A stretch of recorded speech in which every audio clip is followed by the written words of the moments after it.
आशा करता हूं आप सब बहुत अच्छे होंगे। मेरा नाम है सिद्धांत अग्निहोत्री। स्टडी ग्लोस पे आपका बहुत बहुत स्वागत है। इकोनॉमिक टाइम्स की एक खबर है दोस्तों कि इजराइल के पास अब सिपाही बचे नहीं है। बात करेंगे इस खबर की, लेकिन बता दूं कि हमारा दिवाली सेल, हमारी सबसे बड़ी साल की सेल 40% ऑफ है। आमतौर पर हम 25 से 30% ऑफ देते हैं, लेकिन भैया इस बार 40% ऑफ है। पर्सनैलिटी डेवलपमेंट 150 रुपए का कोर्स जो हजारों रुपए का, लाखों रुपए का बिकता है। डार्क साइकोलॉजी से लेकर psychology of attraction, so make the best out of it. और यूट्यूब की अगर बात करते हैं तो ये कोर्स 5 नवंबर से शुरू होगा। अगर आप यूट्यूब के बारे में समझना चाहते हैं, सोशल मीडिया को ग्रो करना चाहते हैं, यूट्यूब को ग्रो करना चाहते हैं, तो पहला स्किल डेवलपमेंट कोर्स हमने लॉन्च किया है। स्किल कूपन कोड यूज करें, इसमें 50% ऑफ मिलेगा। तो सारे कोर्सेज में 40 से 50% ऑफ है। आपको डाउनलोड करें वरना वेबसाइट विजिट करें। तो बात करते हैं, इजराइल की बैंड बजी हुई है। देखिए, इजराइल में इस समय दिक्कतें हैं बहुत ज्यादा। बता दूं कि 3 लाख के करीब रिजर्विस्ट को बुलाया गया है। इजराइल में मैंडेटरी आपको मिलिट्री सर्विस देनी ही देनी है। जहां आप 18 साल के हुए, आपको मिलिट्री में जाना ही जाना है। आपका मन हो ना हो, एक्सेप्शंस दिए जाते हैं। अल्ट्रा ऑर्थोडॉक्स इजरायलीज को एक्सेप्शन दिए जाते हैं, लेकिन दोस्तों यहां साफ साफ यह पता चल रहा है कि इस समय इजरायली थके हुए हैं। यहूदी जो काम कर रहे हैं लेबनान में, गाजा में, हालत पतली है उनकी।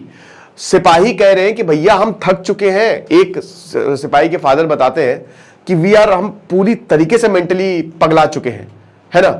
तो हमको यहां से निकलना है, हम एग्जॉस्ट हो चुके हैं। देखिए, इजराइल के जो 2 ऑब्जेक्टिव थे वो पूरे तो हुए नहीं। गाजा को लगभग खत्म कर दिया, बट फिर भी पूरा कंट्रोल अभी तक नहीं है। 1 साल से ऊपर हो गया वॉर को, और अभी तक ये युद्ध चला ही जा रहा है।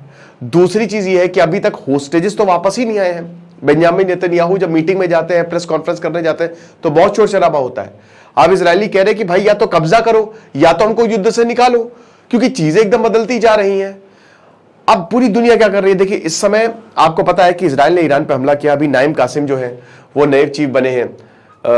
तो अब वो नए चीफ बने हैं, तो उन्होंने ये बोला है कि हमारे वॉर प्लान्स बहुत बड़े हैं। सेकंड बात ये है कि इस समय दुनिया जो है, एक्सेप्ट यूएसए एंड यूके, वो इजराइल के खिलाफ खड़ी होती हुई दिख रही है। UNRWA को, उसको प्रतिबंध लगाने की बात। अब देखिए, ये क्या, कौन सी एजेंसी है? ये वो एजेंसी है यूनाइटेड नेशन की जो रिफ्यूजीज के लिए काम करती है, जो फिलिस्तीन के लिए काम करती है। अब आपको पता है कि फिलिस्तीन में हालत, गजा में हालत बहुत ही खराब है, ठीक है। अभी स्ट्राइक्स हुई, 20 बच्चे मारे गए, तो अमेरिका ने कंडेम किया। अमेरिका कंडेम कर रहा है, अमेरिका की भाई 70%, अमेरिका पूरे वॉर को 70% फंड कर रहा है। पूरी पैसा जो अमेरिका से आ रहा है, समझ रहे हो।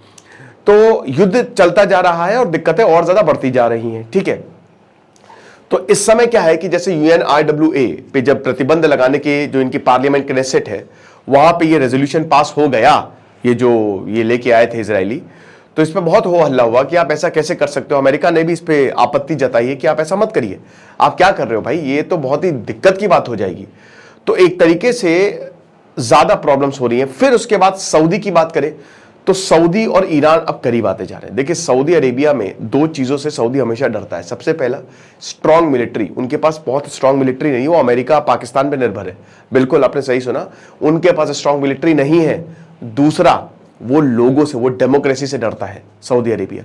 उसको पता है कि जो गल्फ, जितनी भी गल्फ कंट्रीज है ना, यहां अगर हम डेमोक्रेसी दे देंगे तो हम गए भाई, क्योंकि वहां पे राजघराने राज करते हैं। आप समझ रहे हो, वहां पे प्रिंस राज करते हैं, बहुत पैसा उनके पास, और लोगों को भी खूब पैसा बांटते रहते हैं वो।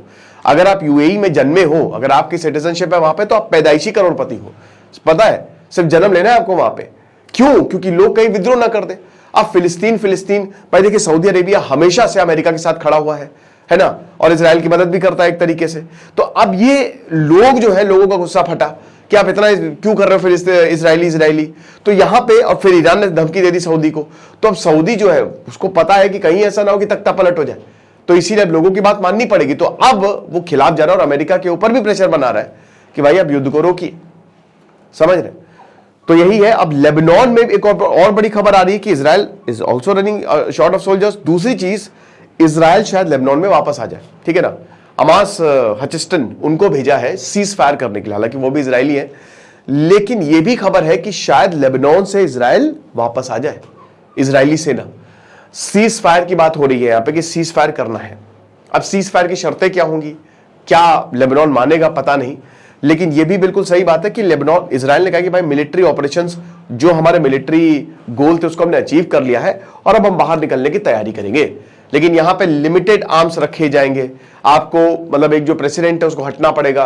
जाहिर सी बात है, इजराइल चाहेगा कि उसी का कोई आदमी जो है लेबनान में बैठे, तो ये शायद मुश्किल होगा, लेकिन ये है कि इजराइल को मौका मिलेगा तो वो निकल लेगी लेबनान से, है ना। क्योंकि देखिए इजराइल में भी ना अंदर अब दिक्कतें हो रही हैं। अभी हाइफा में हमला हुआ, 7 लोग मारे गए, ठीक है। एक आयरिश बेस पे हमला हुआ जो इजराइल में था। तो यहां पे हमले लगातार होते जा रहे हैं। और जैसा कि हमने बताया था कि देखिए गाजा तक तो ठीक आप हमला कर रहे हो, लेकिन अगर आप लेबनान से भिड़ोगे तो आपको भारी पड़ सकते हैं, क्योंकि हिजबुल्ला ताकतवर है, ईरान का सपोर्ट है, ठीक है। तो ये चीज है। बाकी इजराइल लड़ तो रहा है भाई, लड़ेगा ही, उसके पास और कोई चॉइस नहीं है। लेकिन सीज फायर होना चाहिए, चीजें रुकनी चाहिए। भारत के लिए सही यही रहेगा कि युद्ध रुके, क्योंकि हमारे रिश्ते दोनों से ही बहुत अच्छे हैं, चाहे वो इजराइल हो चाहे वो ईरान हो, ठीक है ना। अब कुछ जो प्रो इजराइल वाले हैं या प्रो ईरान वाले हैं वो बहुत ज्यादा कमेंट करने वाले, मुझे इतना कोई फर्क नहीं पड़ता। चलो यही लेक्चर था, और बाकी हमारे कोर्सेज को जरूर अवेल करें। सेल चल रही, सारे कोर्सेज पे 40% ऑफ है। Thank you so much.